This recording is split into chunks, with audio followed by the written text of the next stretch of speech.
I'm not a monk. Why I'm not a monk? Mr. Bryan Ready.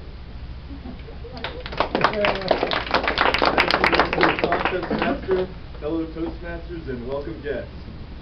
There we were driving along the Autobahn in Germany. We just landed 15 minutes ago at Frankfurt International Airport.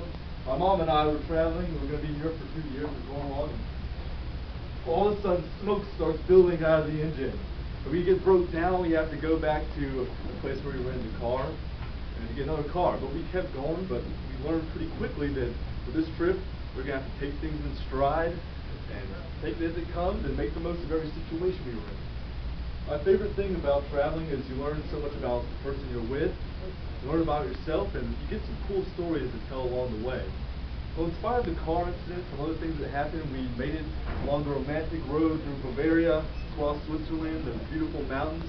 We made it to France. We've been staying in these beautiful, nice little bed and breakfast places that were run by the owner, and it was a really nice place. We enjoyed it a lot. We finally made it to the Loire Valley in France, which I've been really excited for. We finally made it there. We've been seeing all these beautiful chateaux with their white stone walls and blue roofs. It's stuff of fairy tales. After a long day, we thought, seeing all these pretty cool little bed and breakfast places, we thought one night it'd be cool to stay in a monastery. We found it online and it looked like a nice place. After this long day of looking at chateaus, we were pulling up, looked over, and I'm like, I think that's it. It should be over there. I was like, that's a monastery, huh? This monastery was for monks who were not trying to live high on the hog, to say the least. So we pulled into this gravel courtyard, look around, and the middle of the building, it's in a U-shape. In the middle, it's kind of in disrepair. The windows are boarded up a bit. I look over, I can see into the chapel on the right. And I can see the big vaulted ceilings inside, but there's no door on the front. I see something fluttering around, some shadows on the wall.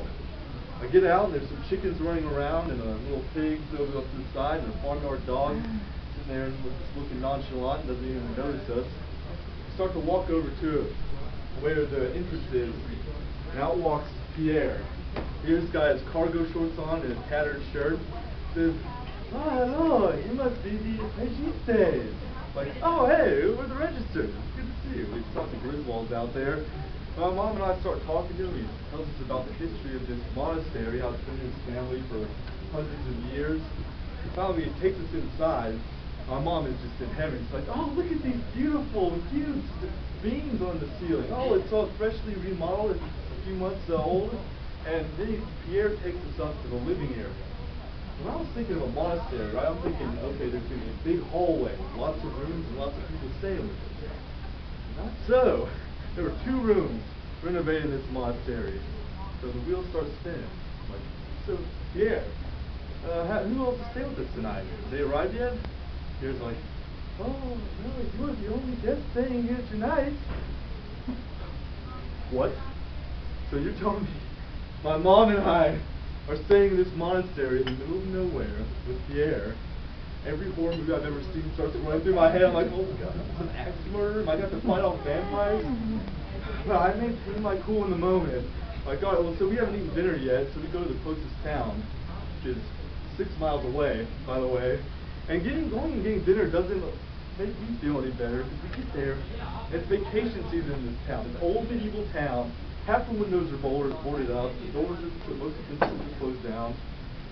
The whole time on this trip, I've been very talkative, energetic with my mom. We had a great time getting along.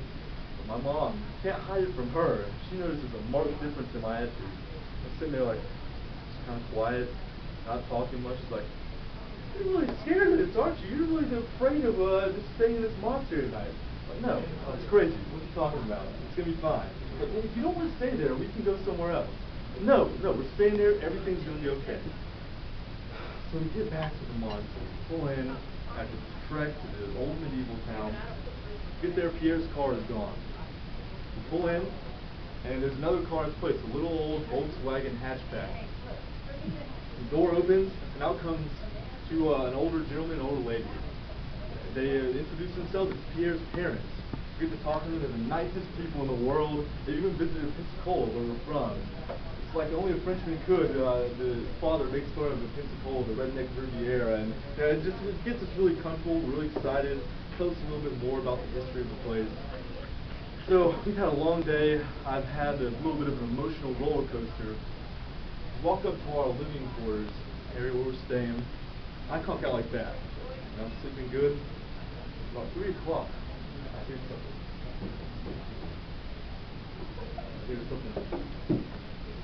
Kind of wake up a little bit. Moonlight's coming through the window. Ah! What was that? Oh my God! I freak out. Something scurries over to the corner. What was that? I was like, what are you doing? Didn't you chill out? Like something just jumped on me. I'm freaking out. Went over. I turned on the light. It's just a cat. How did it get in here? And what is that dark winged creature in its mouth? And that's why I'm not a monk. Toastmaster.